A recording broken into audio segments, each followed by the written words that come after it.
Welcome to another edition of the Cougar Coaches Show as we talk volleyball this time around. My name is Cosmo, the head coach of the women's volleyball team at Columbia College, Melinda, Wrye-Washington. Coach, welcome. Thank you. Down the stretch we go. There's only 2 more conference games now, but you guys head off on a big road trip for an event coming up here. We'll get into some of that. You're facing some ranked opponents in Viterbo and in Georgetown, a couple of top 10 and top 20 ranked opponents. But most recently here at home, the Pink Out game, big turnout, big fundraising event, and a big win over Hannibal. I know good for 1 and 2. The third set, maybe not so much. It ended up in a 3-0 win, but the third set didn't quite go as you would have hoped a little bit, huh? A little bit sloppy in the third. We had a little bit of a let up.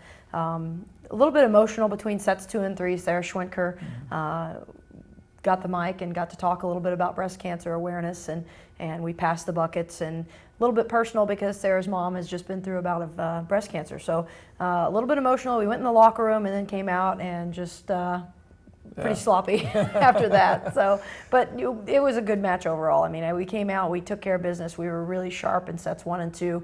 And then just, a little bit of let up, but still did what we needed to do to win. Got the pedal to the metal, came away with the 3-0 win.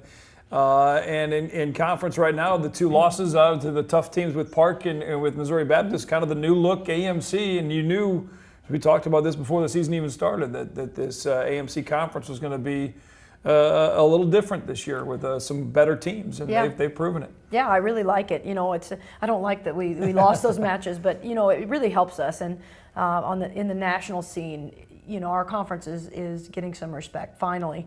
And this is the first time ever that we've been this deep, and we've had this many teams that are really, really competitive.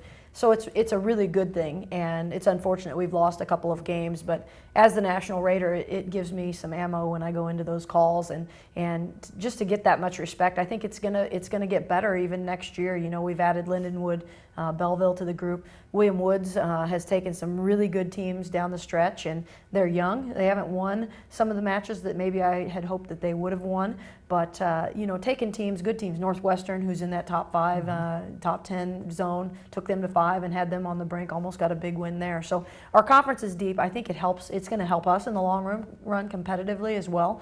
Hoping that maybe we can talk about maybe going back to a double round robin. I fought against the double round robin for years and years, and then we finally get to a single, and all of a sudden the AMC's strong again. So the strength is going to help us overall, and I think it's a great thing, and we look forward to seeing Park and MoBap in the finals. Yeah, because that was always the thing, is that you would schedule heavy early against the ranked opponents to try and get a barometer early at least, and then you'd have a mid-season tournament or so where you'd pick up another couple ranked opponents just to, again, as a barometer and to kind of open the girls' eyes a little bit and say, hey, okay, you can compete with these teams when we get to the finals or get to the tournament in the national tournament. And conference was to use a phrase, but almost way too easy over the years. And I think a lot of times that would be such a letdown for them. Yeah, we developed a lot of bad habits over the years there, playing a double round robin against teams that were not competitive in the national scene. And I think that now, we're not at that huge disadvantage to, say, the California Conference, where they learn to play every single night at their highest level. Now we have to do that a little bit as well. And, there's a couple of matches in there that we get that, we don't necessarily have to play our best, but for the most part, we have to come out and really play against most of these teams. So it's going to help us in the long run for the conference to get stronger. And, if we were to go back to that double round, even more competition. In the past, we were just looking to fill the schedule. There was a double round robin, like you said, with conference games that really didn't mean much. And that's a lot of dates. You're limited in your playing dates in the NAIA for volleyball. So, we were struggling to get 1 or 2 good rankings tournaments outside of our conference. So, after some early travels in the season, some long road trips, you're getting ready to fire up the White Knight limo buses and add some more miles. You guys head to Georgetown, Kentucky for a big event there. As I mentioned, some of the ranked opponents you're facing. Talk a bit about the 4 matches that you'll have coming up here on the road there. We're set up for some failure a little bit there. We've got a tough schedule. We've got a time change we're driving into. We've got about an 8.5 hour drive out. We're going to get up and we're going to go back-to-back on Friday night. They've got us opening up against Bryan, who's new to the rankings this year. They're winning games. They're working their way into that 20 to 25 range. So a scary team for an opening match there. Then we turn right back around at 7 p.m. and play the host school, Georgetown, on their home court, and we're on court 2 for set 1, so it'll be our first game on the main court against them. And then up early the next morning on a different court, of course, and we'll play Viterbo, who is ranked in the top 10 right now, and then turn around and play Indiana Wesleyan, who is in the rankings as well. So four ranked teams and a really tough schedule. So hopefully we are going to anticipate that. We know that that's coming. We know what we're getting into. So as long as the expectation is there that that's going to be our schedule, it shouldn't affect us. And a Halloween type tournament named the Boneyard Brawl is kind of eerie. Anyway, it's almost like a wrestling match, but in a way, you guys are going up against the gauntlet with all the opponents and the different things that factor into the scheduling, and that's what happens when you're not the home team. Yeah, and we've had a thing with Georgetown for years. I mean, it's a real competitive situation with them. We don't always get treated real well there, so I'm hoping that this year will be a little bit different and we have a good environment. I don't mind when teams cheer for their team, but when it turns personal and it gets nasty towards our team, it's a difficult situation. We have a group of parents going with us this year, so I'm excited to have our parents up there in the stands with us. We're going to have actually quite a few, so hopefully we'll have a good showing there and be able to overcome whatever environment we're in. And then some conference road games in Arkansas that are more long driving trips. You come back to Columbia after the Georgetown and then go back on the road again. Is that how that works? I live on the bus. Our team lives on the bus this year. It's getting home matches for us is really difficult, and being a single round robin in the conference cuts out half of our home games again. So we've really struggled. I tried to fill a tournament in October at home, tried to get teams to come in and play single matches, and we just can't. So we're on the bus all the time. This Georgetown tournament is in place of the one that we were trying to host here at home and get competitive teams in, and just couldn't. And then we'll come home, and then we have a game against Freed Hardeman, and then we'll turn around and do the trip to Lyon and Williams Baptist all in one swing. So 3 more matches, Yeah, not 2. Yeah, yep. Missed one in there. We come back, we'll talk more about the team as we get set for the conference tournament, and a little word association if we can do that. It'll be quick, it's simple. Okay. Like practice today, the third set thing. We'll come back more with Coach Washington talking Cougar Volleyball here on the Coaches Show on MediaCom Channel 22. The people of Mid-Missouri take their sports seriously. That's why so many tune in to MediaCom Connections 22. Live and pre-recorded, high school and college. On the fields and on the courts, it's all on MediaCom Connections 22. Cupies, Bruins, Spartans, Jays, Crusaders, and Cougars. Football, volleyball, soccer, softball, and basketball. There's a lot of action going on in Mid-Missouri, and the best place to catch it all is on MediaCom Connections 22. Talking Cougar Volleyball with the head coach of the Columbia College Cougars, Melinda Wrye-Washington, CC, sitting at 7-2 in the conference, number 13 in that top 25, and not only just the end of the regular season heading into the AMC tournament, but that ranking of trying to sit in that 12 and above range is very important. Tell the folks a little bit about why that is so important. The top 12 plus the host team will get an automatic spot in the national tournament bracket. So if you fall in that top 12 in the final ranking, you're automatically shipped off to the final site, whereas everyone else will do a one-round play-in on, I believe it's the 22nd, the weekend before. So, you definitely, there's pros and cons to both, because if you make it to the final site, you have 2.5 weeks almost where you don't play a match. Right. And then, it's kind of nice to have that match in there. However, then you risk losing and not going to nationals. So, you want to be in that top 12, obviously, to get to the final site. Yep, and that's you're right there on that cusp of that, but playing a number 7 team at Viterbo and Georgetown at the top 20, and the other ranked teams, so an opportunity for sure to clip up a little bit higher. And then you got the conference tournament, and as we talked about earlier, how strong the conference is now with Park sitting at number 2 or number 3, and MoBap is up there too. All right, a little word association. We'll just start with the worst one first. We'll get the Band-Aid ripped off here. We'll go third sets. Sloppy. Yeah.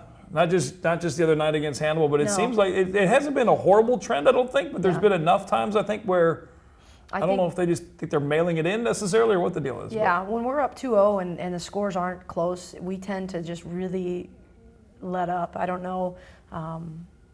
it's difficult. It's been something we've dealt with for years. Anytime we're blowing a team out and the scores aren't close and they're not competitive, the third set, I don't know if it's going in the locker room and having that. Usually there's a 5-minute break between, or even more at some places. Some places the limit is 10. So we go to some places and we've got 10 minutes where we have nothing.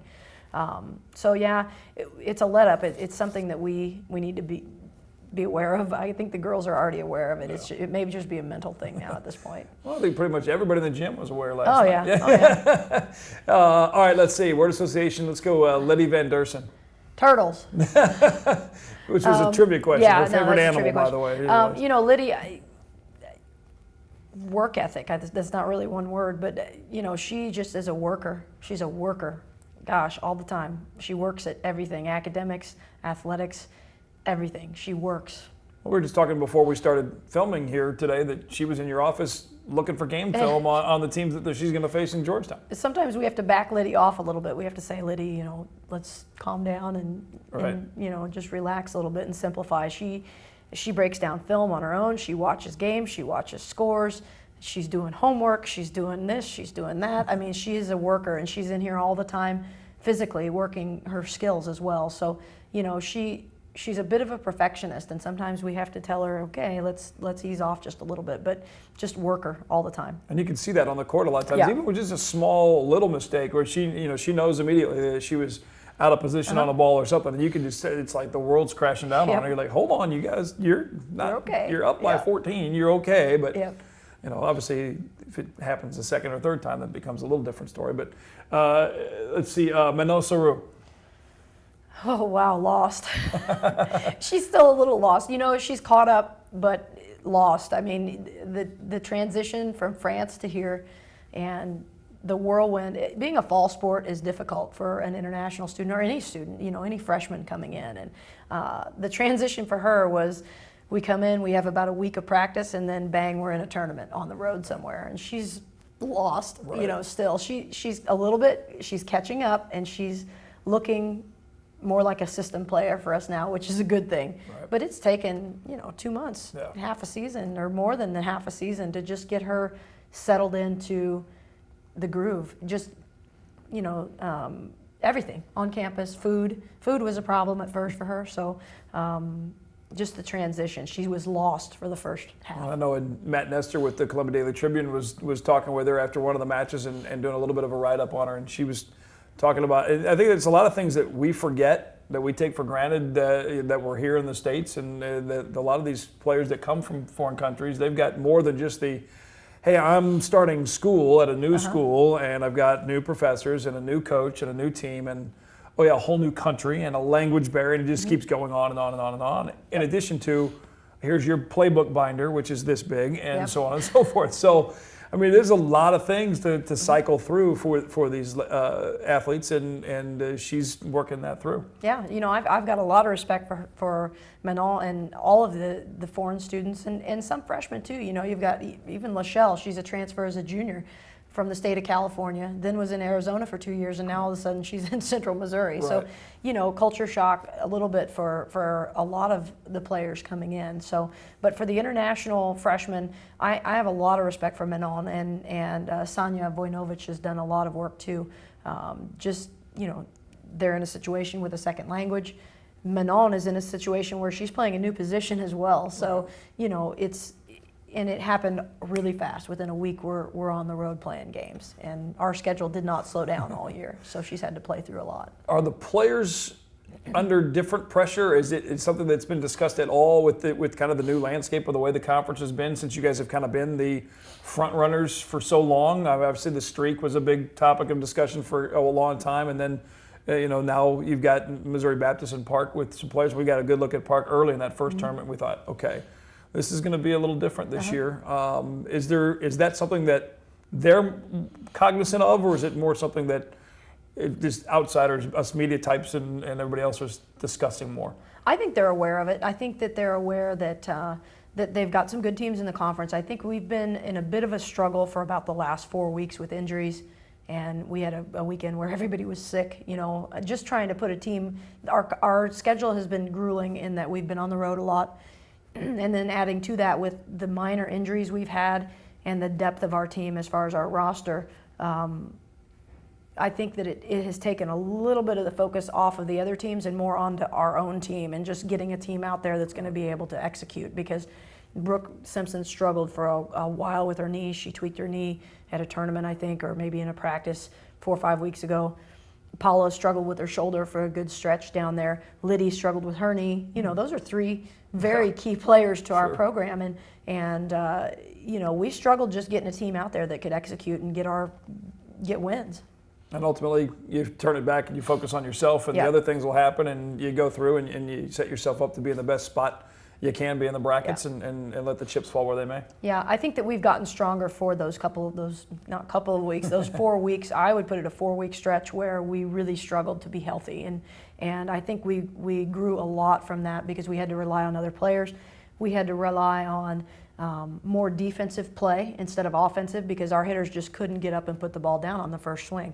And you know, now we're getting back to, okay, our offense is more strong. Our hitters are able to put the ball down. We're playing a lot quicker because Liddy's getting to the ball. But we're also playing that defense that we learned to play during that stretch. So I think it made us stronger, and I think that we're finally getting to a point where we can focus more on scouting other teams and preparing game plans for other teams, and not worrying so much about what's happening on our side. Have fun on the bus. Good luck at Georgetown. Some four big matches for sure, and then the rest of the conference season, and not back here on Southwell Court until November 6th, I believe it is, against Freed Hardman. So if you get a chance, come watch the Cougars play, and before you know it, the brackets will be out for the conference tournament and beyond.